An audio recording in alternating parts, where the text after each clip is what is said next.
بسم اللہ الرحمن الرحیم صلی اللہ علی محمد صلی اللہ علیہ وسلم۔ نور الازا کے اندر ہم نے پڑھا کہ 7 طرح کے پانیوں سے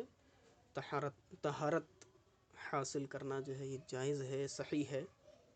پھر ہم نے پڑھا کہ پانی کی پھر جو ہے الگ سے 5 قسمیں بنتی ہیں۔ ایک تو مائع مطلق ہے کہ پاک بھی ہے، پاک کرنے والا بھی ہے اور مکروہ بھی نہیں ہے۔ پھر دوسری ہے کہ وہ پاک تو ہے، پاک کرنے والا بھی ہے لیکن مکروہ ہے۔ تیسری قسم ہم پڑھیں گے پانی کی آج۔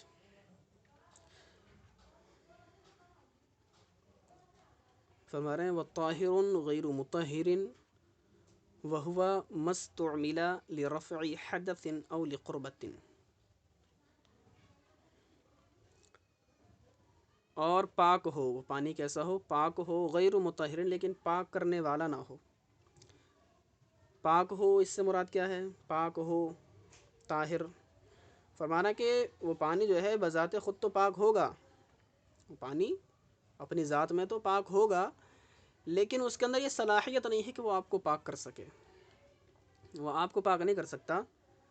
البتہ جو ہے اس کو پینے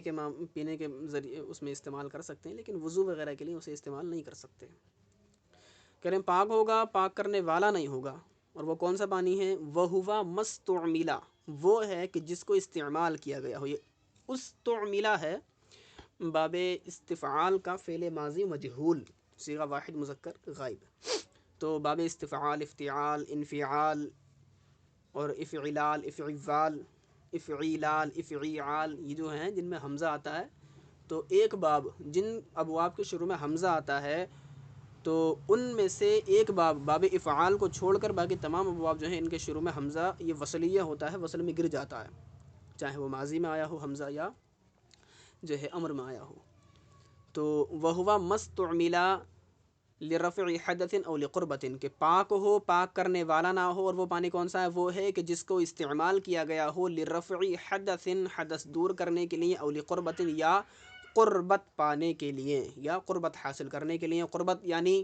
کل وضوء علی الوضوء بنیتہ، بنیتہ میں ہا ضمیر سے مراد وضو ہے کہ وضو کی نیت سے وضو پر وضو کرنا۔ قربت کا معنی ہے جیسا کہ وضو کی نیت سے وضو پر وضو کرنا، یعنی وضو ہمارا پہلے ہے تو ثواب کی نیت سے جو ہے ہم وضو کر رہے ہیں، وضو ہے ہمارا پھر بھی ہم وضو کر رہے ہیں، تو اس طرح بھی جو ہمارے بدن سے ٹچ ہو کر پانی نیچے گرے گا وہ بھی مستعمل ہو جائے گا، یعنی پاک تو ہوگا لیکن پاک کرنے والا نہیں ہوگا وہ پانی۔ پھر بیان فرما رہا ہے وَيَصِيرُ الْمَاءُ مُسْتَعْمَلًا، اور پانی مستعمل ہو جاتا ہے۔ یسیرو یہ فعل ناقص ہے، کانا صار ذلباتا صار یسیرو، اور پانی ہو جاتا ہے مستعملا، مستعملا یہ خبر ہے یسیرو کی، کیونکہ افعال ناقصہ کی خبر منصوب ہوتی ہے، اور الماء یہ اس کا اسم ہے کیونکہ اس کا اسم مرفوع ہوتا ہے۔ وَيَصِيرُ الْمَاءُ مُسْتَعْمَلًا، اور پانی مستعمل ہو جاتا ہے بِمُجَرَّدِ انفصالہ عن الجسد، بمجرد، مجرد اس میں مفعول ہے باب تفعیل سے، معنی اس کا مصدر تجرید آتا ہے، اور انفصالہ ہی ضمیر پانی یعنی پانی کا جدا ہونا، عن الجسدی بدن سے، بمجرد فقط، اور پانی فقط، اور پانی جو ہے مستعمل ہو جاتا ہے صرف اس کے بدن سے جدا ہونے سے، صرف پانی کے بدن سے جدا ہوتے ہی پانی مستعمل ہو جاتا ہے۔ ولا یجوز بماء شجر وثمر، ولا یجوز، اور وضو کرنا جائز نہیں ہے، اور وضو کرنا جائز نہیں ہے بماء شجر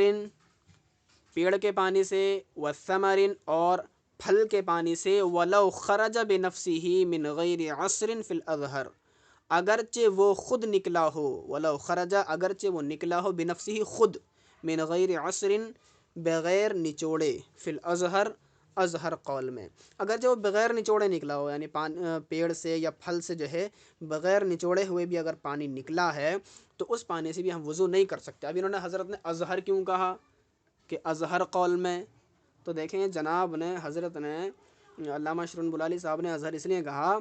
کہ اظہر کہنے سے نا حضرت نے صاحب ہدایہ اور امام ذیلعی کے قول سے احتراز کیا ہے، ان کے قول کو چھوڑ دیا، کیونکہ یہ صاحب جو ہیں صاحب ہدایہ فرماتے ہیں کہ صاحب ہدایہ نے اور صاحب قدوری نے، ان دونوں نے جو ہے یہ بیان فرمایا کہ پانی جو پیڑ سے یا پھل سے نکلا ہو، اگر نچوڑ کر نکلا ہے تو اس سے وضو جائز نہیں ہے، اور بغیر نچوڑے نکلا ہے تو اس سے وضو کرنا جائز ہے۔ انہوں نے اعتصار کی شرط لگائی ہے، یعنی نچوڑنے کی شرط لگائی، یعنی پانی کو نچوڑا گیا ہے اگر پانی، تب تو اس سے وضو جائز نہیں ہے، اور اگر بغیر نچوڑے خود نکل کے آیا ہے تو اس سے وضو کرنا جائز ہے۔ لیکن علامہ شرن بولی صاحب نے ان کا جو ہے ان کے قول سے احتراز فرمایا ہے، اور فرما رہے ہیں کہ اظہر قول میں اگرچہ وہ خود نکلا ہو بغیر نچوڑے تو اس پانی سے بھی جو ہے وضو کرنا جائز نہیں ہے۔ اور فرما رہے ہیں ولا بما ان زال طبعه بالطبخ او بغلبت غیره علیہ، ولا بما ان، اور نہ ہی اس پانی سے وضو کرنا جائز ہے کہ زال طبعه، جس کی طبیعت زائل ہو گئی ہو، ختم ہو گئی ہو، اڑ گئی ہو، دور ہو گئی ہو، اس سے جدا ہو گئی ہو، بالطبخ، پکانے سے، او بغلبت غیره علیہ، یا اس پر کسی دوسری چیز کا غلبہ پانے سے،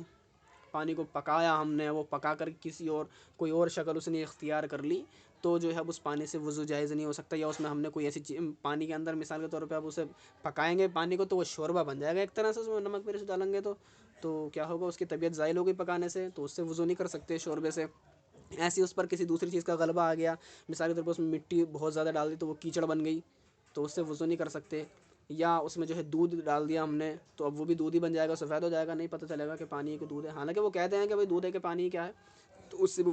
وضو نہیں کر سکتے۔ اس میں سرکہ ڈال دیا، شراب ڈال دی وغیرہ، شراب تو خیر ناپاک ہے ہی، پاک چیزوں کی بات کر رہے ہیں، یا اس میں سرکہ ڈال دیا، یا اور بھی بہت سی چیزیں ڈال دی، تو ان سے جو ہے وضو نہیں ہوگا۔ اور غلبے کا بیان انشاءاللہ جو ہے کل پڑھیں گے۔